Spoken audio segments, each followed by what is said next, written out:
My advice would be the peanut butter because it lasts. Okay, we'll go for a peanut butter. Okay. One Okay. How long will this last somebody, you think? 3 or 4 days. 3 or 4 days? Yeah.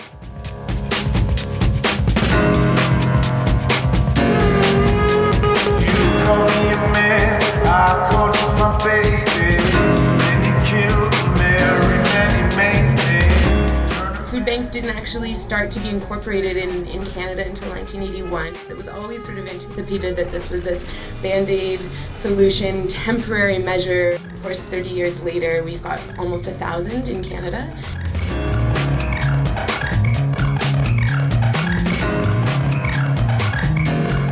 The provincial government promised a poverty reduction strategy and announced it 2 years ago. There are hundreds of thousands of adults living on a very modest income who are being ignored by the poverty reduction strategy.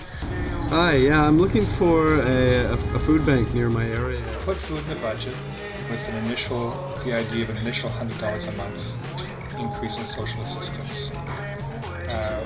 Was our original request to try and stimulate discussion about the need to increase social assistance rates and bring attention to the fact that if you're a sick person, you get $5.85 a month. So for a single person on OW, they get $5.85. Okay, yep. So you do the math. Yeah. Obviously, they can come more than once a month usually. Say my rent was $300 or $400 a month. So you could come to us 3 times a month. But this food is only supposed to last for 3 days. That's exactly what it is, and that's a misconception many people have. They think every food bank will let you come once a week and get your week's worth of groceries. Yeah. Most food banks let you go 1 day a month, and they give you 3 days worth of food to hold you over to your check. So what are people supposed to do after 3 days when the food's They're gone? going to have to pray that there's a place like this. Okay. Stop actually was one of the first food banks in North America that started off in the late 1970s. We have a breakfast and lunch program and are serving around 55 to 60,000 meals every year. Our urban agriculture site, we also have community kitchens there, community gardens, education and after-school programs, social justice club. They learn about everything from public speaking to working with the media, anti-oppression, political economy. But then they also learn about immigration, about housing.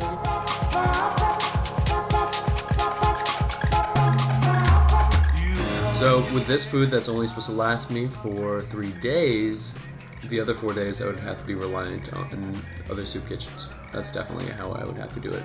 But kind of like a pub crawl on food services around the city, just to make by. So what do we have for dinner? Can I make a delicious meal with Chef Boyardee and peanut butter? I mean, I just lost interest in cooking. Like the lack of any fresh food was making I had headaches, I had no energy. It's shitty. Really crappy.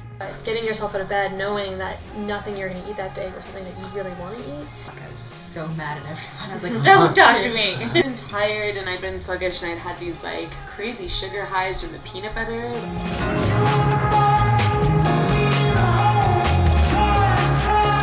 We're at the end, I think. Last of my cereal. Then I'll be done. But to other people, that is really not so bad. Hot dogs, really not so bad. Like tortillas, peanut butter, that's almost normal. This wasn't a unique experience by any means of people around the world. You know, the problem, according to her, the problem is people's attitude and their approach to the challenge of poverty. There are a lot of food banks out there. There are a lot. Whether that makes more dependency on this system, I'm not sure. The assumption, if you're on Ontario Works, is that you're employable, that you can work. The reality is that you might have a mental health illness, you may be homeless, there may be a number of things which is a literal barrier. I would say the very minimum that you give somebody is enough to have a roof over their, a decent, even if it's a room, a decent room. Yeah. So, plus the extra you need, I'd say maybe 800. If we're going to be doing this campaign, then what exactly is it that is ideal? Then $100 sounds reasonable. We consistently say it's not enough. And the second demand that we have is to set social assistance rates based on the real cost of living, the real cost of rent, food, and everything else.